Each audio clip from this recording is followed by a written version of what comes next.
এই জীবনে না করিলাম আল্লাহ বন্দাগি, গুনাহ করে কাটাইলাম জিন্দগি, গুনাহ করে কাটাইলাম জিন্দগি। তওবা করে আবার তওবা ভাঙ্গিলাম, অবশেষে খাঁটি তওবা করিলাম, অবশেষে খাঁটি তওবা করিলাম। শাহরু রমাদান আল্লাযী উনজিলা ফীহিল কুরআন, এই রমজান মাস হলো কোরআন নাজিলের মাস। বেশি বেশি কোরআন তেলাওয়াত করব, কোরআনের সাথে সম্পর্ক করব। শায়েখ আবু হাফস রাহমাতুল্লাহি আলাইহি বেশি বেশি করে কোরআন তেলাওয়াত করতেন। কোরআন তেলাওয়াত করতে করতে এক রাত্রে ঘুমায় পড়লেন। স্বপ্ন যোগে আল্লাহর রাসূলের জিয়ারত লাভ হয়ে গেল। আমার নবী ডাক দেয়া বলেন, ওরে শায়েখ আবু হাফস, যে ঠোঁট দিয়া তুমি আল্লাহর কালাম কোরআন পড়ো, ঠোঁটটা একটু আগায় দাও, ঠোঁটের মধ্যে আমি বিশ্ব নবী চুমু খাবো। নবীজি যখন চুমু খাইলেন, এরপর থেকে ওই ঠোঁট থেকে এমন জান্নাতি মেশকবারে সুঘ্রাণ হয়ে গেছে, এমন জান্নাতি সুঘ্রাণ স্প্রে হচ্ছে, যেদিকে যায় সুন্দর ঘ্রাণ, যেদিকে যান সুন্দর ঘ্রাণ। লোকেরা ডাকতে পারেন, ও শায়েখ আবু হাফস, আপনি এত দামি আতর কোত্থেকে পান? শায়েখ আবু হাফস ডাক দেয়া বলেন, না না না,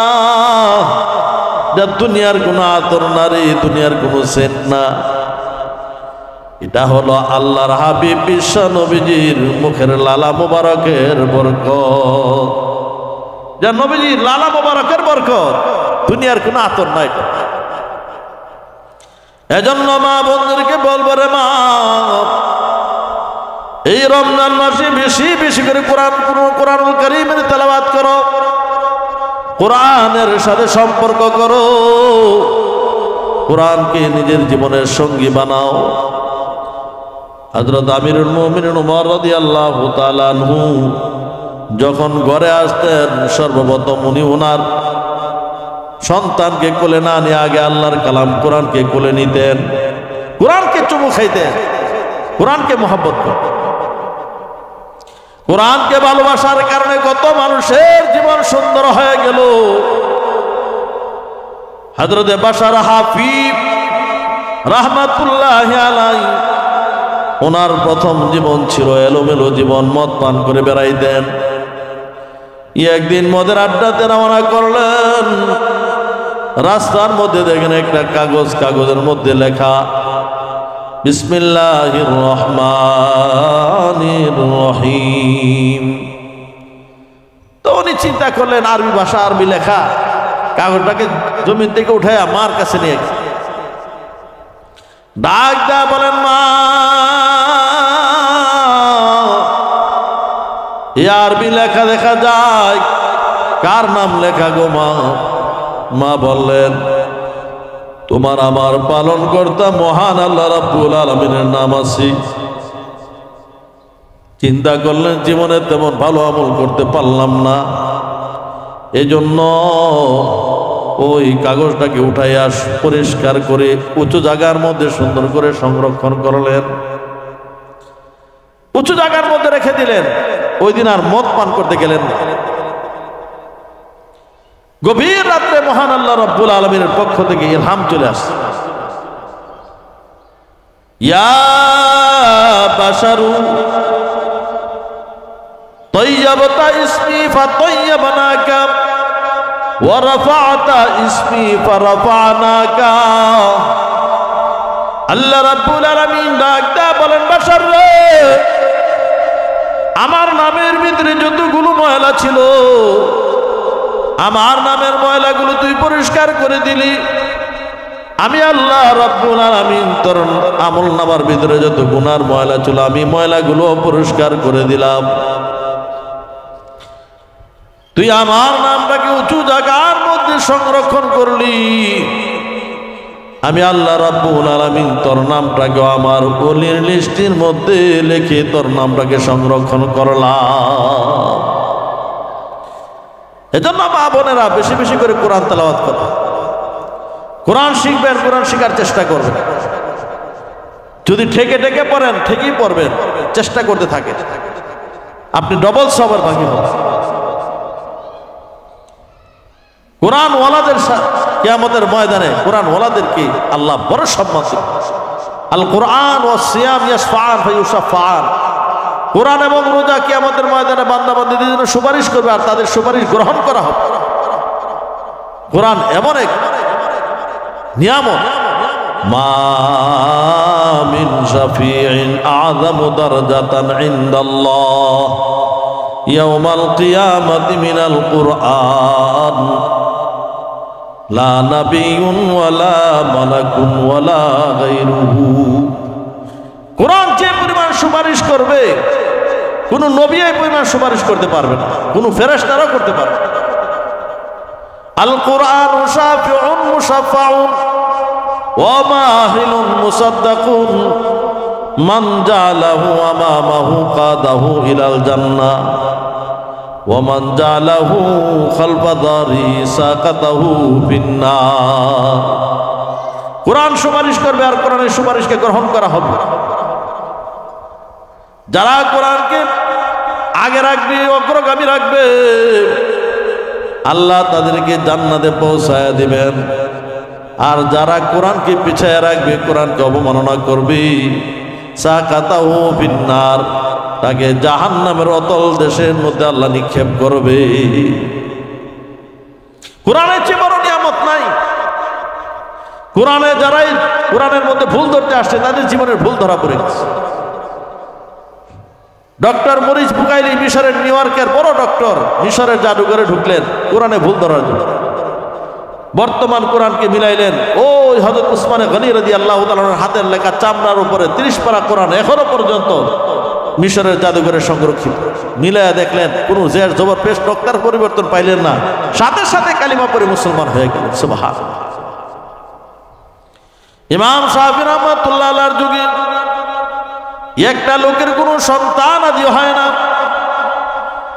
12 বছর পর একটা মেয়ে সন্তান জন্ম হইল এখন আনন্দে বলতে লাগলো আল্লাহ তুমি যেহেতু আমার একটা সন্তান দিয়েছো সন্তান না যখন বড় হবি বিবাহের উপযুক্ত হবি আমি তাকে এমন নিয়ামত দান করব এমন নিয়ামত তাকে উপঢৌকন দিব আসমান জমিন বিক্রি করলেও তার মূল্য দেওয়া যাবে না আসমান জমিন বেচেও তার মূল্য দেওয়া যাবে না এত দামি উপঢৌকন আমি তার দিব মেয়ে যখন বিবাহের উপযুক্ত হয়ে গেছে তখন এই লোকটা ইমাম শাফি রহমতুল্লাহ আলাইহির কাছে গিয়ে জিজ্ঞাসা করেন হুজুর আমি এমন মান্নত করছিলাম ওসিয়ত করছিলাম এখন কিভাবে আমি পুরা করব তো ইমাম শাফি রহমতুল্লাহ আলাইহি বললেন তুমি তোমার সন্তানটাকে মেয়েটাকে কোরআন শিখাও এবং এক জিল কোরআন তোমার মেয়েটাকে উপঢৌকন দাও কারণ আল কোরআন আহাব্বু ইলাল্লাহ মান ফিস সামাওয়াতি ওয়া মা ফিল আরদ আসমান জমিনের ভিতরে যা কিছু আছে সবচেয়ে দামি উপঢৌকন সবচেয়ে দামি হলো আল্লাহ পাকের কাছে কোরআনের উপঢৌকন কোরআন শিখাও কোরআনের জিল হাদিয়া দিয়ে এজন্য মা বোনদেরকে বলবো রে মা বোনেরা আমার আল্লাহর ঘর বাইতুল্লাহর দিকে তাকাইলে গুনাহ মাফ হয়ে যায় মা বাবার চেহারার দিকে তাকাইলে মা গুনাহ মাফ হয়ে যায় কবুল হজের সওয়াব হয়ে যায় আর আল্লাহর কালাম কুরআনুল কারীমের দিকে যদি কেউ তাকায় কোরআন শরীফের দিকে তাকায় থাকলেও তার গুনাহ মাফ হয়ে যায় বেশি বেশি করে কোরআন তেলাওয়াত করবেন এই মাস হলো কোরআন তেলাওয়াতের মাস 4 নম্বর কর্মসূচি।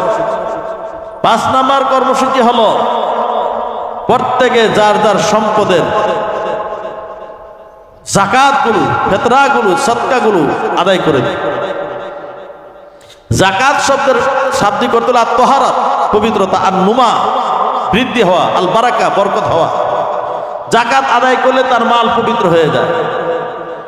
প্রত্যেকের যদি কোনো পুরুষ বা নারী নেশাব পরিমাণ মালের মালিক হয়, নেশাব পরিমাণ বলতে তার নিত্য প্রয়োজনীয় বিষয় বাদ দিয়ে, নিত্য প্রয়োজনীয় তার জরুরত বাদ দিয়ে যদি বৎসরান্তে দেখা গেল তার কাছে এই পরিমাণ অর্থ সম্পদ তার কাছে সঞ্চিত আছে, ব্যাংক ব্যালেন্স আছে, অতিরিক্ত তার কাছে জমা আছে, কারো কাছে জমা রাখছে, যেই পরিমাণ টাকা দিয়ে 52.5 ভরি রূপা কিনা যায়, বর্তমানে 1000 টাকা করে ধরলো মনে করেন 52,000 টাকা।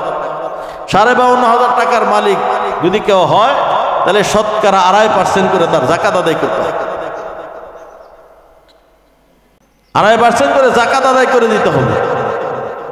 যাকাত আদায় করলাম মানে আমি আমার বাকি মালটাকে পবিত্র করে দিলাম।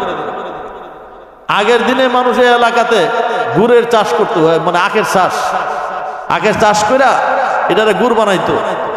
এই বড় বড় তাগারের মধ্যে এটা জাল করতো, জাল করলে উপর দিয়ে একটা সরা পাইতো, ময়লার সরা, এটারে ফেলে দিয়ে বাকি গুড়গুলো পরিষ্কার করতো। ঠিক তেমনি ভাবে ধনীদের মালের উপরও প্রতি বছরে এমন একটা ময়লার সরা বসে।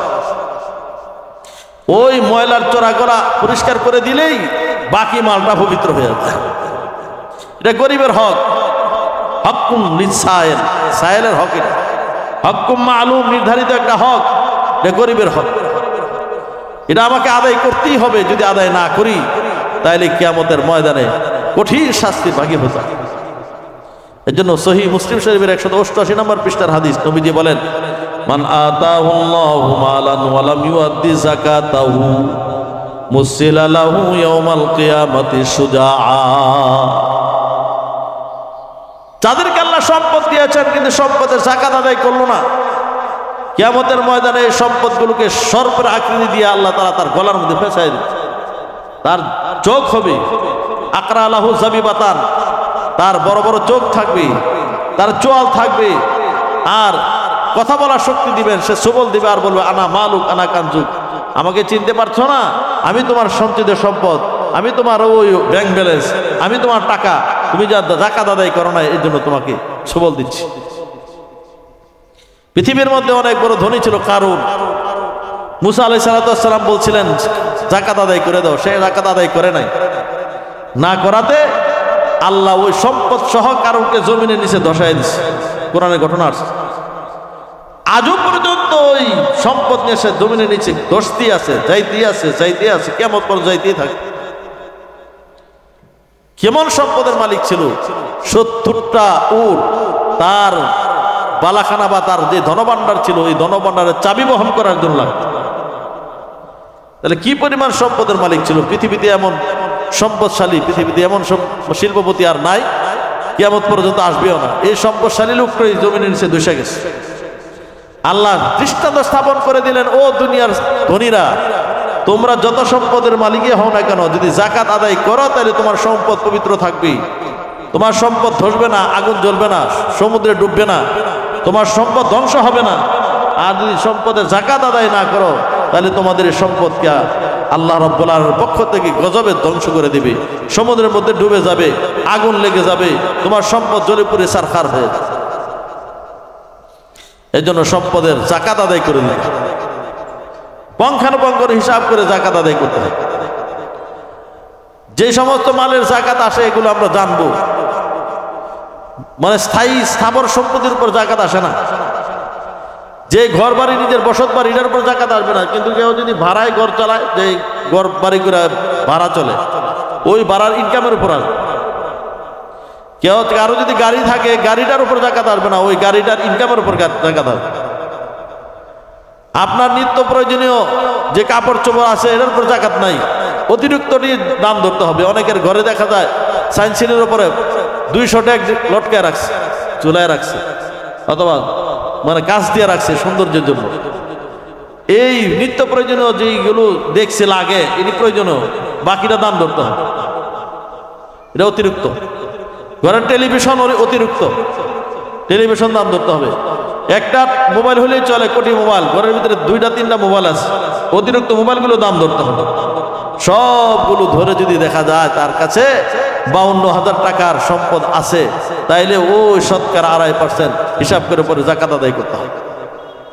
মা বোনেরা স্বর্ণ ব্যবহার করে, কারো কাছে যদি শুধু স্বর্ণ থাকে তাহলে 7 ভরি স্বর্ণ, আর যদি স্বর্ণ রূপা মিলায় থাকে দেখা যায় 4 ভরি স্বর্ণ আছে আর 3 ভরি রূপা আছে, তাহলে 2টা মিলায় দাম ধরতে হবে। ধরে দেখা যাবে এই টাকার পরিমাণ কি দাঁড়াইলে ওই টাকার থেকে শতকরা 2.5% করে যাকাত দিতে হবে। আমরা স্বর্ণ ব্যবহার করব, এই স্বর্ণে যাকাত দিতে হবে। আর যদি শুধু স্বর্ণ থাকে আপনার, রূপা না থাকে, তাহলে স্বর্ণ 7 ভরি হইতে হবে। 7 ভরির কম হলে যাকাত দেওয়া দরকার নেই, 7 ভরির ঊর্ধ্বে হলে যাকাত দিতে হবে। এভাবে মহারণার টাকা যদি আপনার থাকে, ব্যালেন্স করে রাখছেন, অথবা ইজারা বন্ধক রেখে দিচ্ছেন, অথবা ব্যাংকে রেখে দিচ্ছেন, মহারণার টাকা 2 লাখ টাকা, 5 লাখ টাকা, ওই টাকার যাকাত দিতে হবে। এটা আপনার নিত্য প্রয়োজনের বাইরে, কারণ আপনার খরচাদির বোঝা বহন করার দায়িত্ব তো আপনার স্বামীর উপর, এই জন্য আপনাকে এটার যাকাত দিতে হবে। যাকাত আদায় করলে আল্লাহ মাল ধ্বংস করেন। নবী আলাইহিস সালাতু ওয়াস সালাম রমজান মাসে খুতবা দেওয়ার উদ্দেশ্যে মিম্বরে উঠতেছিলেন, প্রথম সিঁড়িতে পা রাখলেন, বললেন আমিন, দ্বিতীয় সিঁড়িতে পা রাখলেন, বললেন আমিন, তৃতীয় সিঁড়িতে পা রাখলেন, বললেন আমিন। নামাজ আনতে সাহাবায়ে কেরাম জিজ্ঞাসা করলেন, হুজুর আপনি অতীতে কোনোদিন এইভাবে আমিন আমিন বলেন না, আজকে বললেন কেন? আমি যখন প্রথম সিঁড়িতে পা রাখলাম, জিবরাইল আমিন আয়েশা বলেন, হুজুর যারা পবিত্র রমজান মাস পাইলো, নিজের গুনাহ মাফ করাইতে পারলো না, তারা ধ্বংস হোক। আমি ওই বদদুয়ার উপর আমিন বললাম। দ্বিতীয় সিঁড়িতে পা রাখার পর জিবরাইল আমিন বলেন, হুজুর যারা আপনার পবিত্র মোবারক নাম শুনে আপনার উপর দুরূদ পড়লো না, তারাও ধ্বংস হোক। আমি আমিন বললাম। তৃতীয় সিঁড়িতে পা রাখার পর জিবরাইল আমিন বলেন, হুজুর যারা মা বাবা অথবা উভয়ের একজনকে পাইয়া খেদমত করে জান্নাত কামাই করতে পারলো না, তারাও ধ্বংস হোক। আমি বললাম আমিন। তাহলে বোঝা যায় পবিত্র রমজান মাস পাইয়া আল্লাহর কাছে মাগফিরাত না নিতে পারলে হে হতভাগা, কপাল। ফাকুলতু আস্তাগফিরু রাব্বাকুম ইন্নাহু কানা গফফারা। আল্লাহ বলছেন তোমরা বেশি বেশি করে ইস্তিগফার করো, আল্লাহ হলেন ক্ষমাশীল, আল্লাহ মাফ করে দিবেন। ইয়া আইয়ুহাল্লাযীনা আমানু তুবু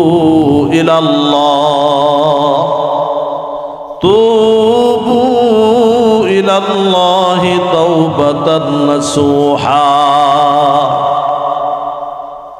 আল্লাহ রাব্বুল আলামিন ডাক দেয়া বলেন, ও বান্দা বান্দিরা, এ ইমানদারগণ, আমি আল্লাহ রাব্বুল আলামিনের কাছে তওবা করো। তুবু ইলাল্লাহ তাওবাতান নাসুহা, খাঁটি তওবা করো। তওবায়ে নাসুহা, মুফাসসিরিনে কেরাম বলেন তওবার জন্য 4টা শর্ত। 1 নাম্বার, গুনার উপর লজ্জিত হইতে হবে, বর্তমান গুনাহ ছেড়ে দিতে হবে, ভবিষ্যতে গুনাহ করব না এমন সংকল্প করতে হবে। 4 নাম্বার, বান্দা বান্দির কোনো হক যদি আমার সাথে সংশ্লিষ্ট থাকে, বান্দা বান্দির হক আদায় করে দিতে হবে।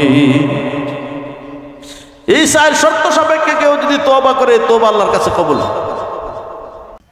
নবীজির একজন সাহাবী ছিলেন হযরত সালাবাতুল আনসারী, উনি মদিনার বাসিন্দা ছিলেন। আর একজন সাহাবী ছিলেন হযরত সাঈদ ইবনে আব্দুর রহমান, উনি মক্কার বাসিন্দা ছিলেন। হিজরত করে যখন মদিনাতে গেলেন, আল্লাহর হাবিব বিশ্বনবী 2 জনের মধ্যে ভ্রাতৃত্ব স্থাপন করে দিলেন।